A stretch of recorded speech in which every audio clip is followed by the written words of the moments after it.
Hi there, Leo. Welcome to your February 2024 General Tarot reading.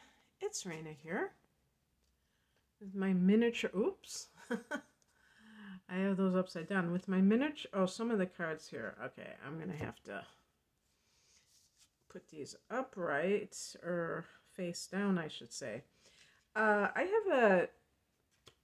I just got a smaller version of my Morgan Greer deck, which is the first deck that I got that wasn't Rider Waite.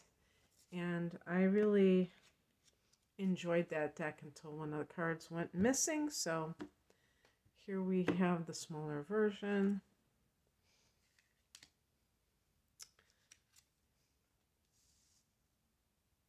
I have a forecast for you for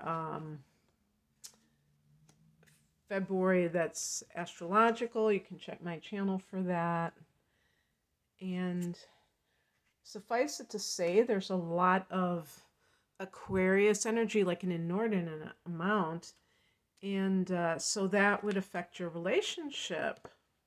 Oh, there we go. I mentioned relationship. That can be soulmate vibes. So let's see what is going on here.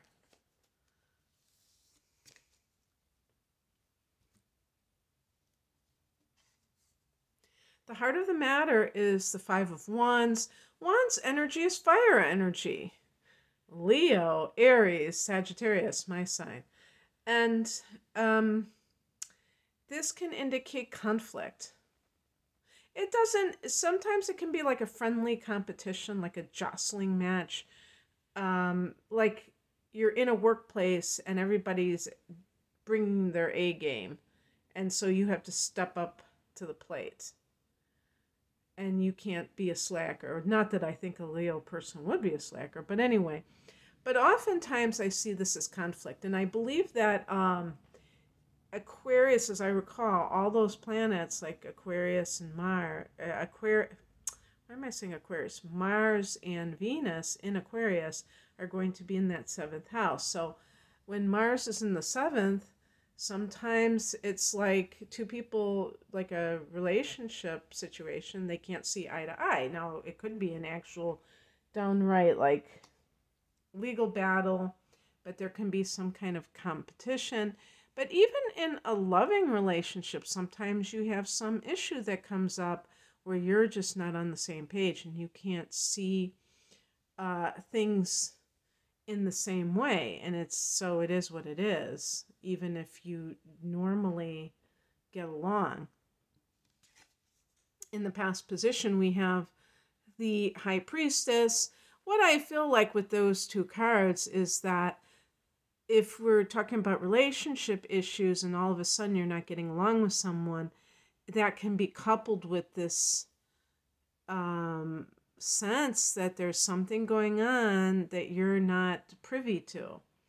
The High Priestess is about your higher self. But sometimes, you know, when you're getting these psychic hits, it's not like full blown. So you might be getting like, wow, something is off, but you're not getting the full picture.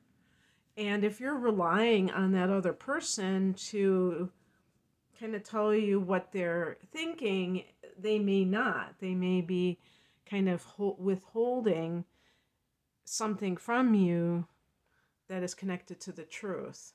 So it can be a little bit tricky because you may feel as if it's kind of like the Moon card in a sense, where maybe it's a half-truth, maybe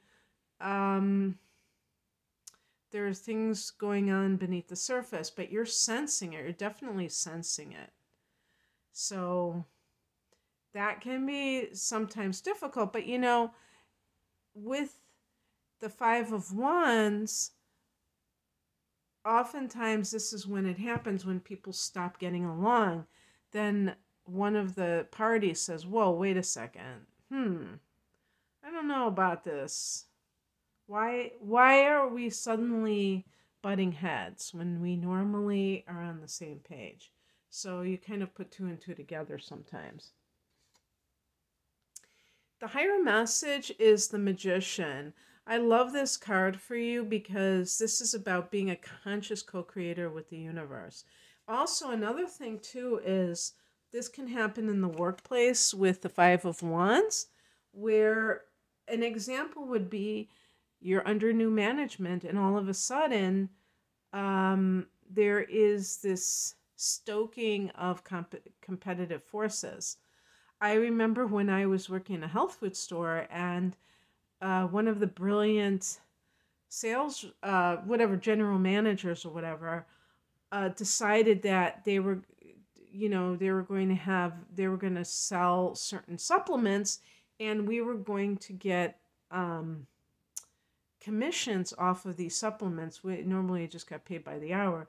And I remember that, it was like we were competing against each other to see who gets the highest sales. And they might have even, commemorated that person. I don't remember. But the point is that might be to kind of like, get sales going, but it has a negative side effect of pitting one employee against the other. So this may be something that is happening for you in the workplace all of a sudden. And with the High Priestess, it could be that you're sensing that there's a higher reason for this. And I'm not talking about a spiritual reason either. I'm talking about that maybe they're getting ready to let go of some people, and they're kind of like trying to get people to be against one another because somehow they'll make it easier to, put people on the chopping block. I don't know. That's kind of a little bit far-fetched, but just something along those lines. So the Magician card is connected to Aries, and Aries is one of the fire signs, but Aries is the ruler of the first house of the self. So there's a very resourceful quality of the Magician card, and Aries as a sign too. And the Magician, I love the Magician card. I used to dislike the term magic because I was thinking of, the stereotypical, what we would, consider with the white rabbit in the hat and all that stuff. But that seemed random to me. It just seemed like, okay, where's your magic wand? By the way, I have my magic wand that I got. It's actually for using as a pointer for my tarot tutorials that I'm going to be doing pretty soon. But when I learned about the law of attraction and manifestation, I realized that really what the Magician is the person who is feeling self-empowered enough that they can go after what they want. And it almost seems like a no-brainer, but a lot of people are very passive and they're waiting, like, they're like, okay, will I get hired by this company? Will I do this? And some people say, you know what, I'm going to create my own job. And they just do it. And they don't, they don't doubt their own ability to make something happen. But there's also that creative element in the whole process too. So what I feel that the Magician represents here spiritually is that, thinking about the workplace, it reminded me of this painting I saw at the National Museum of Mexican Art in Chicago, which I love to go to. I go to on a regular basis. And they have a painting there, and the Mexican art, there are a lot of skeletons, like during Day of the Dead. They have a lot of that imagery in the paintings in general. And they had these skeletons, and it was called Fighting for Crumbs in the Bread Factory. What I like about the art there, it's like a lot of times they'll have political themes, including, the capitalist system and all that stuff. And that's what I see with the Five of Wands. It's like, and this idea of, fighting for something that is somebody else's dream rather than, kind of forging your own path and being the captain of your ship. And so I see that Magician card as somebody who's really becoming the captain of their ship. What crosses you is the World card. This is the last card of the Major Arcana. So this can really indicate that there's something ending in your life, Leo, but you might be resisting it. First of all, you're a fixed sign, so they always say, well, Leos are loyal. Well, Leos are fixed signs, so you don't really like change. So yeah, I mean, I do feel that Leos are probably loyal, but I also think that you're adverse to change. And the World card is like maybe not seeing that you're ending a cycle. And so, for instance, let's say you have worked in a company for 15 years, and all of a sudden now there is this disharmony within the staff, and it never was like that before. So you might be just thinking, well, it's always been so good, and you might think that it's an aberration, but really it could be that the tide is turning and the universe is trying to push you out of an outworn situation that's very safe but is creating stagnancy in you. So that's just an example that I'm giving, but I think you get the picture and that could be relationship related. If something's over with and you're busy fighting about things, bickering, when in fact there are deeper rifts. There's a deeper rift. And it's not even worth fighting over, What is coming in is the Eight of Cups. This is leaving behind what no longer serves you, what no longer fulfills you. This cups are related to water energy. I actually think this card is connected to Scorpio.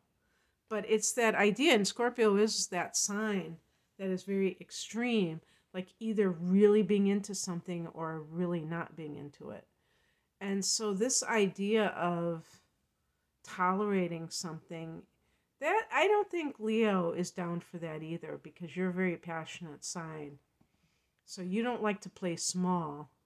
And a relationship could be keeping you small. A job could be keeping you small. But you don't have it in the heart. And being so passionate, you've got to feel that what you're doing, lights your fire to really be doing what you came here to do. Otherwise, you're just going through the motions probably. And you don't want to do that anymore. And there could even be like a spiritual quest tied into it. Who knows? But anyway, the outcome card is the Six of Cups. This is a card of the soulmate. This is a card of the past. This is a card of children. Maybe you're with someone that you could not see yourself co-parenting with that person. And you thought, you know what? I don't think this person is parent material for me. And therefore, they're not marriage material. They're not relationship material. But I really see with the soulmate, either you're making room for a soulmate, or maybe you have somebody already in mind, or this will naturally put you on that trajectory because you're honoring your unique path and you're realizing that you want to keep yourself open for that caliber of a relationship. And if this is related to work matters, you could be gravitating towards something that you've always wanted to do, maybe even since you were young, since something that has really been important to you in life. So that's what I have for you, Leo. I hope that this resonated. And if you would like a private reading, the link is below. Take care. Bye.